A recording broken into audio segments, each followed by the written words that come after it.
Students, अब आज अपन 14.1 जो एक्सरसाइज है उसके क्वेश्चन स्टार्ट कर रहे हैं। इससे पहले वाले वीडियो में मैंने आपको उसकी थ्योरी पढ़ाई थी।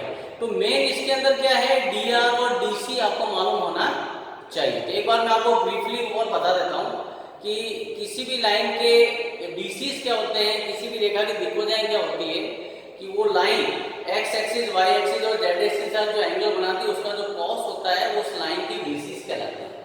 इसे हम एल एम एन से रिप्रेजेंट करते हैं। L equals to cos alpha, M equals to cos beta और N equals to cos gamma आपके पास में। इसका यूज हम कभी करेंगे जब हमें अल्फा बीटा गामा गिवन होना चाहिए आपके पास में। ठीक है, फिर हमारे पास एक डीसीज में एक रिलेशन आता है। तो रिलेशन क्या है, N square plus M square plus N square equal to 1 होता है। डीसीज की वैल्यू ऑलवेज -1 से +1 के बीच में होती है, क्योंकि कॉस की वैल्यू है वो, तो कॉस की वैल्यू -1 से +1 के बीच में ही होती है। इसलिए डीसीज का वैल्यू हमेशा -1 से +1 के बीच में ही होता है। ठीक है, उसके बाद हमारे पास में आते हैं डीआर, डायरेक्शन रेशियो द्विक अनुपात बोलते हैं। इसको हम एबीसी से लिखते हैं। तो डीआर क्या होता है, बेसिक डेफिनेशन क्या होती है कि those quantities which are proportional to DCs, वे राशियां जो दिक्कोजाओं के समानुपाती होती हैं, द्विक अनुपात कहलाती है। तो इसके अंदर क्या है, जनरल एक चीज ध्यान रखिए, आप जब भी कोई कॉमन टर्म रिमूव कर देते हैं डीसीज में से तो वो डीआर में आपके पास में कन्वर्ट हो जाएगा। उसके बाद डीआर और डीसी में एक रिलेशन आता है। अगर एबीसी डीआर है और एलएमएन अगर डीसीज हैं तो एल इज इक्वल टू क्या होता है, A upon root A square plus B square plus C square, M equal to plus minus लगा देंगे। एम इक्वल टू क्या होता है, plus minus B upon root A square plus B square plus C square, और C is equal to क्या होगा, plus minus sorry N is equal to क्या होगा, C plus minus C upon root A square plus B square plus C square. फिर आता है दो points को मिलाने वाली लाइन के डीआर कैसे निकालना। मेन फॉर्मूला ये आपका जनरल यूज होगा। तो दो पॉइंट्स को मिलाने वाले लाइन के डीआर हमेशा क्या होते हैं, difference between their coordinates of कुछ नहीं, x minus x1 y2 minus y1 और z2 माइनस z। फिर दो पॉइंट्स को मिलाने वाली लाइन की डीसीज हम कैसे निकालते हैं, उसका स्टेप फर्स्ट क्या है, सबसे पहले हम डीआर निकालेंगे। डीआर क्या होगा, x minus x1 y2 minus y1 और z2 माइनस z1। फिर डीआर और डीसी में जो रिलेशन है वो हम अप्लाई करेंगे।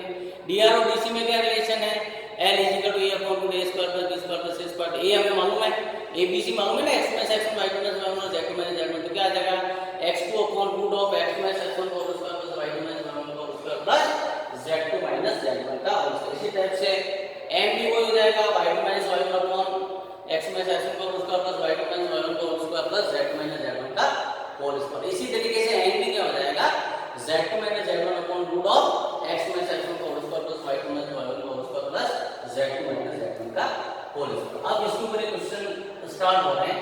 तो क्वेश्चन नंबर फर्स्ट है 14.1। क्वेश्चन फर्स्ट है आपके पास में कि if find the DC of any line which makes an equal angle with the axis. उस रेखा की दिक्कोजाएं ज्ञात कीजिए जो अक्षों के साथ में समान कोण बनाती है, which makes an equal angle with the axis. तो अब देखिए ये तीन एक्सिस हो गई, x, y और z। ये कोई लाइन है। अब ये क्या कह रहा है, ये इक्वल एंगल बनाना। अगर ये x एक्सिस के साथ में अल्फा बनाया, y के साथ बीटा है और z के साथ गामा। अब यहाँ देखो, यहाँ को उस लाइन की डीसी निकालने, लेकिन एंगल दे रखा है। इसका मतलब हम cos alpha, cos beta, cos gamma हमें मालूम है। ठीक है, किसी एक की वैल्यू निकालेंगे सब काम हो जाए। अब क्या कह रहा है, कंडीशन का ध्यान रखिए। क्या कंडीशन है, इक्वल एंगल बनाती है। इक्वल एंगल बनाती है, इसका मतलब क्या है, alpha is equal to beta is equal to gamma. तो L क्या होता है आपके पास, cos अल्फा, N क्या होता है, cos बीटा और N क्या होता है, cos गामा। अब since alpha is equal to beta is equal to gamma है तो N की वैल्यू भी कितनी हो गई, मैंने अल्फा ही ले लिया, और N भी कितना हो गया, cos अल्फा ही हो गया। इसलिए क्या आ गया, L equals to M equals to N। अगर किसी एक की वैल्यू मालूम होगी, तीनों का वैल्यू आ जाएगा। तो एक की वैल्यू हम निकाल सकते हैं। L, M और N में हमारे पास में रिलेशन है। क्या रिलेशन है, L square plus M square plus N square equal to 1 है। तो कितना मिलेगा, L square plus L square plus L square that is 3l square equal to 1, तो l square equal to 1/3, l equal to कितना गया plus minus 1/3। इसका मतलब l भी यही आया, n भी यही आया और n भी यही आया। तो ये हो गया फर्स्ट क्वेश्चन है। तो क्या कह रहा है क्वेश्चन, क्या कह रहा है कि find the DC of A line which makes an equal angle with the axis. उस रेखा की दिक्भुजाएं ज्ञात कीजिए जो अक्षों से समान कोण बनाती है।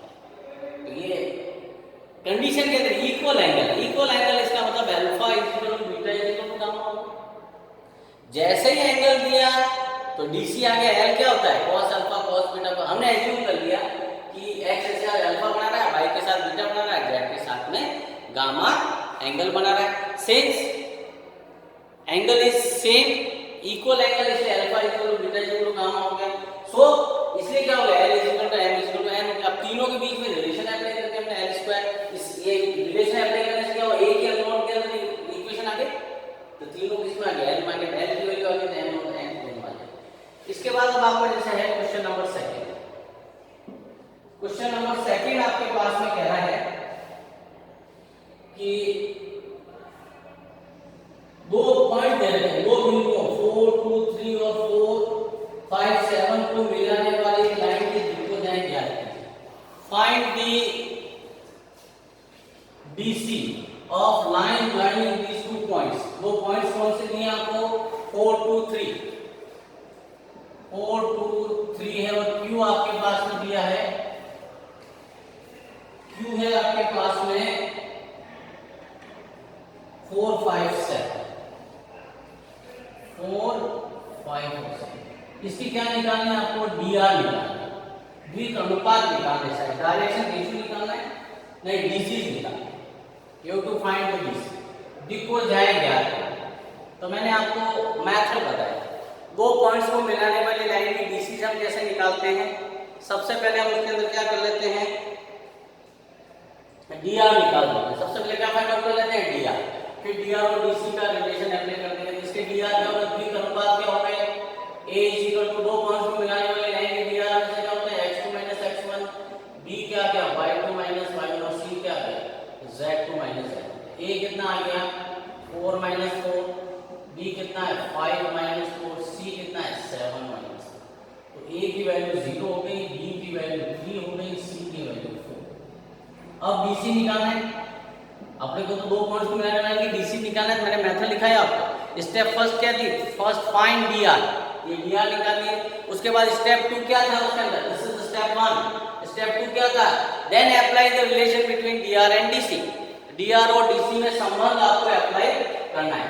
तो दोनों के बीच में क्या रिलेशन होता है, l इक्वल टू क्या होता है, a root of a upon root of a square plus b square plus c square plus minus b upon under root of a square plus b square plus c square और n is equal to plus minus c upon root of a square plus b square plus c square.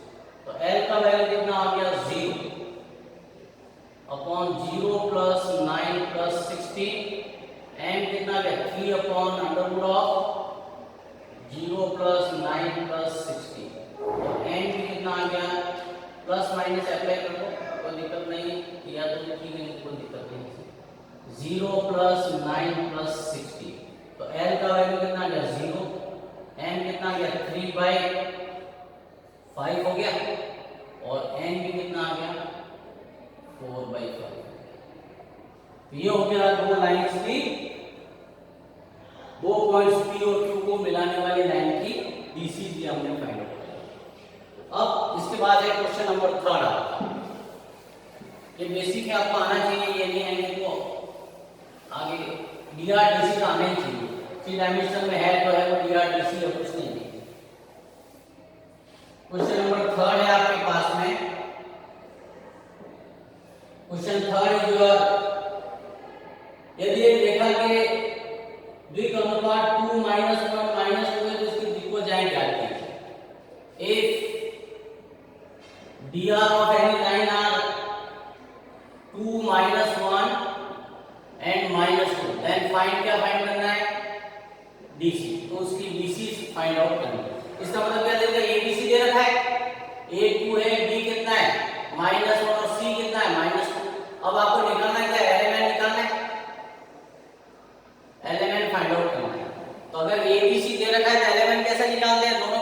क्या relation है, क्या relation है दोनों के बीच में कि अगर dr दे रखे हैं, dr abc है, तो dr और dc में क्या रिलेशन है, l इक्वल टू क्या होता है a upon root of a square plus b square plus c square. इस क्वेश्चन उससे पहले वाले क्वेश्चन में तो dr हमें निकालने पड़े, इस क्वेश्चन के अंदर dr आपको डायरेक्ट दे रखे हैं। n इक्वल टू कितना है b upon root of a square plus b square plus c square. n equal to कितना है c upon root of a square plus b square plus c square.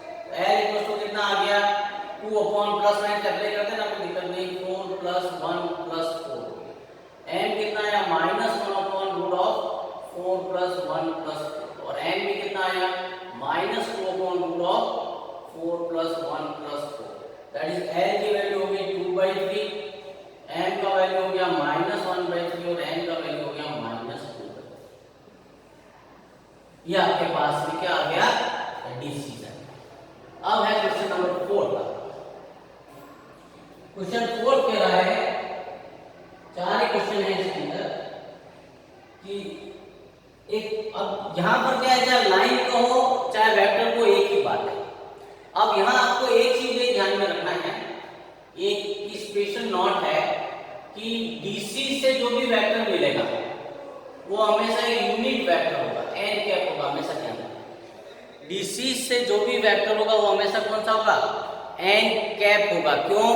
क्योंकि उसका mod 1 होगा आपके पास, क्योंकि L square plus M square plus N square 1 होता है, नहीं होता है। डीसी में क्या रिलेशन है, L square plus M square plus N square equal to 1 होता है। तो किसी भी वेक्टर का अगर मॉडुलस 1 हो तो वो हमेशा क्या होगा, यूनिट वेक्टर ही होगा। तो इसलिए आपको ये एक बड़ा इंपॉर्टेंट बात बता रहा हूँ कि डीसी से जो भी वेक्टर मिलेगा वो हमेशा एन कैप होगा। और उल्टा भी ध्यान रखिए कि एन कैप के अंदर आई के जो भी कोएफिशिएंट होंगे वो उस वेक्टर या उस लाइन के डीसीज होंगे, ये आपको ध्यान में रखना है। तो क्वेश्चन नंबर 4 आपका इसी के ऊपर है। क्वेश्चन नंबर 4 इज योर कि एक सदिश R X Y Z axis के साथ में 45, 60 और 120 का कोण बनाता है, तो सदिश आर का परिमाण 2 इकाई है, तो वेक्टर आर आपको फाइंड आउट करना है। कह रहा है if any vector R makes an angle of 45 degree, 60 degree and 120 degree with the axis and the magnitude of this vector is 2 unit, then find this vector r. You have to find this vector r आपको निकालना है। तो क्या हो गया, देखिए आप ये वेक्टर अल्फा बीटा गामा इस वेक्टर का दे रखा है आपको, उसमें कोई प्रॉब्लम नहीं है। तो ये हो गया आपके पास में कोई वेक्टर है, ओके, इसको मैंने r से ले लिया। इसने x एक्सिस के साथ अल्फा कितना एंगल बनाया 45 और x y और ये अपन z ले लेते हैं, कोई दिक्कत नहीं, ठीक है। इसके साथ कितना बनाया, बीटा कितना है, बीटा आपके पास में है 60 ले लेते हैं, और ये आपका हो गया गामा कितना है 120, उसमें कोई, तो अल्फा इक्वल मालूम होना चाहिए 45, बीटा आपके पास 60 हो गया और गामा आपके पास में 120।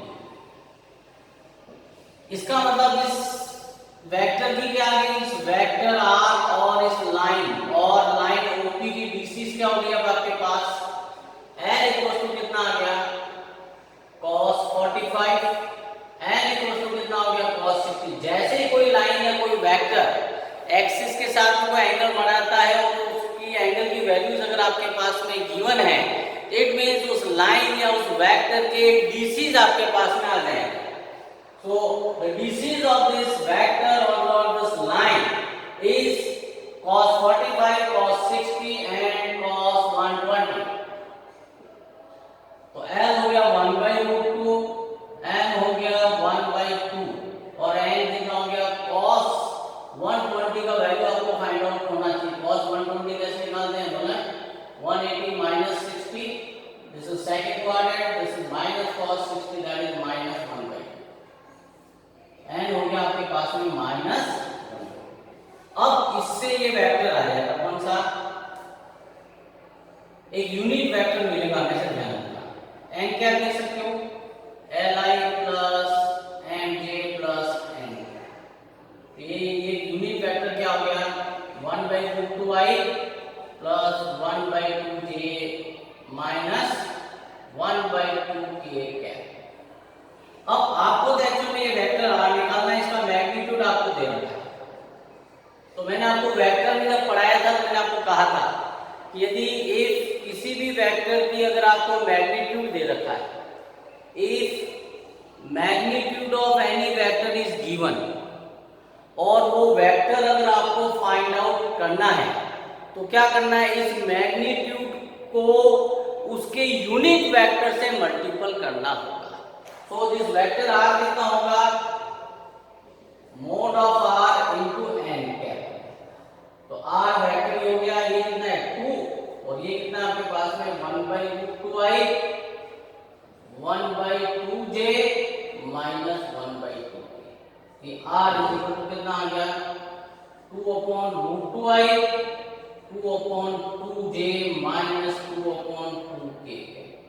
So this vector r is what √2i plus j minus k।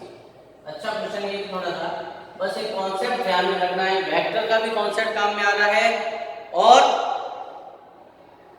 आपके पास में ये dr dc भी इसके अंदर। इसमें मेन चीज ये आपको एक कॉन्सेप्ट और आ गया कि अगर डीसी से कोई भी वेक्टर अगर आप फाइंड आउट करोगे तो हमेशा यूनिट वेक्टर ही होगा। यहाँ इसने दिया नहीं यूनिट वेक्टर निकालो, लेकिन हमें जब भी किसी वेक्टर का मैग्नीट्यूड दे रखा और वो वेक्टर फाइंड आउट करना होता है तो हमें यूनिट वेक्टर की आवश्यकता होती है। We need this unit vector. इसलिए अब यूनिट वेक्टर कहाँ से आया, इसकी डीसी से यूनिट वेक्टर हमारे पास में आ गया, क्योंकि वो लाइन आपके पास में एक्स एक्सिस वाई एक्सिस और जेड एक्सिस के साथ में एंगल फाइंड आउट करती है। तो उससे पहले वाले वीडियो के अंदर मैंने आपको डीआर डीसी की थ्योरी बताया, पूरा आपके पास डीआर और अलग डीसी के बारे में सारा थ्योरी कंप्लीट था। ये 14.1 एक्सरसाइज इसी के ऊपर बेस्ड थी, तो ये क्लियर हो गई, ये मतलब कंप्लीट हो गया। अब नेक्स्ट हम स्ट्रेट लाइन के ऊपर आएंगे, स्ट्रेट लाइन के ऊपर हम आएंगे। Okay, thank you for